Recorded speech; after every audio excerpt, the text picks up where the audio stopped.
Hello friends, welcome to krishna-home-garden. Friends, இப்போ நீங்கள் வீடியோவில் பார்த்துருக்கிறது நம்ம தோட்டத்தில் அறுவடை பண்ண சுரை குடுவை. நம்ம சேனலில் தொடர்ந்து பார்க்குறவங்களா இருந்தால் தெரியும், நம்ம நிறைய சுரக்காய் அறுவடை பண்ணியிருக்கோம். நான் ஒரே ஒரு விதையை தான் நடவு பண்ணியிருந்தேன்.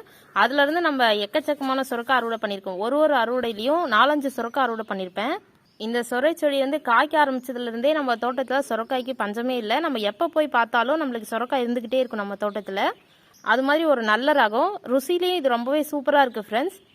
இப்போ நான் இந்த சுரக்குடுவைகளில் ஒன்றை கட் பண்ணி விதை எடுக்க போகிறேன். நம்ம இப்போ அதை கட் பண்ணி நான் கொட்டி காமிக்கிறதுல எவ்வளோ விதை இருக்குன்னு பார்ப்போம். இப்போ ஃப்ரெண்ட்ஸ், இதில் இந்த பெரிய குடுவையாக இருக்கிறது மட்டும் கட் பண்ணுறேன். இந்த சின்ன குடுவையை நம்ம தனியாக வச்சுருவோம். இது வேற ஒரு யூஸ்க்காக எடுத்து வச்சுருக்கேன். ஃப்ரெண்ட்ஸ், கட் பண்ணியாச்சு. இந்த குடுவையை நான் ரொம்ப வேஸ்ட் பண்ணாமல் எடுத்திருக்கேன். இதை குருவி கூடுக்காக இதை நம்ம பயன்படுத்திக்கலாம். இப்போ கொட்டுவோம். பாருங்கள் எவ்வளோ விதை வருது பாருங்கள் ஃப்ரெண்ட்ஸ். இந்த குடுவை நல்லா காஞ்சதுக்கப்புறம் நம்ம ஆட்டி பார்த்தா விதைகள் நல்லா ஆடுறது சத்தம் கேட்கும். இன்னும் நிறைய உள்ள ஒட்டிட்டு இருக்கு ஃப்ரெண்ட்ஸ். எல்லாத்தையும் கொட்டிட்டு காட்டுறேன் உங்களுக்கு. பாருங்க ஃப்ரெண்ட்ஸ், இந்த ஒரு குடுவையில இருந்து எவ்வளோ நூற்றுக்கணக்கான விதைகள் நம்மளுக்கு கிடைச்சிருக்கு.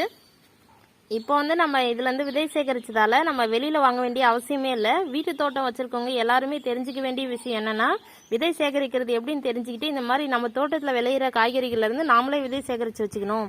அதை நம்ம கடையில் வாங்க வேண்டிய அவசியமே இல்லை. செலவையும் மிச்சப்படுத்தலாம், நம்மளுக்கு பிடிச்ச ரகத்தையும் நம்ம தக்க வச்சுக்கலாம். இன்னொரு முக்கியமான விஷயம், இந்த குடுவையை நம்ம தேவையான அப்போ தான் நம்ம கட் பண்ணணும்.